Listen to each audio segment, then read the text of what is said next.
तुम्बाड़ एक अनोखी horror thriller film है जो न केवल आपको डराती है बल्कि आपको सोचने पर भी मजबूर करती है कि किस तरह लालच और महत्वाकांक्षा इंसान को विनाश की ओर ले जा सकते हैं। तुम्बाड़ की कहानी एक काल्पनिक गांव तुम्बाड़ में स्थापित है जो एक भारतीय लोक कथा से प्रेरित है। फिल्म का मुख्य विषय लालच और उसके दुष्परिणामों के इर्द गिर्द घूमता है। कहानी में एक पौराणिक पात्र हस्तार का जिक्र होता है जो धन और अनाज का देवता था।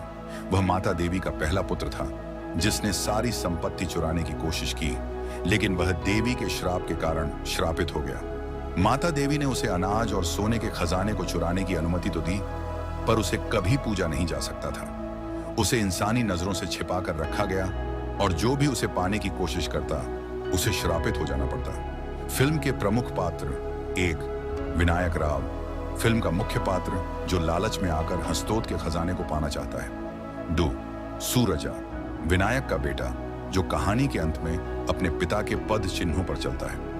3 हस्तोद, धन और अनाज का देवता जिसने सोने को चुराया था और श्रापित हो गया। प्रथम अध्याय 1918। कहानी की शुरुआत होती है विनायक के बचपन से। उसकी मां एक बूढ़े व्यक्ति की सेवा करती है जो एक पुरानी हवेली में रहता है। वह व्यक्ति हस्तोद के खजाने के बारे में जानता है। विनायक की मां उस खजाने को पाने के लिए उस व्यक्ति की सेवा करती है, लेकिन खजाना बहुत रहस्यमय और खतरनाक होता है और गांव वाले इसे एक श्रापित स्थान मानते हैं। विनायक की मां भी उस खजाने को ढूंढने के प्रयास में हतोत्साहित हो जाती है और विनायक को गांव छोड़ने का आदेश देती है। द्वितीय अध्याय 1920 के दशक में विनायक बड़ा हो जाता है और खजाने की खोज में वापस तुम्बाड़ लौटता है। वह जानता है कि हस्तोद का खजाना हवेली के नीचे स्थित है, लेकिन उसे पाने का एकमात्र तरीका यह है कि वह हस्तोद से बचकर खजाने तक पहुंचे।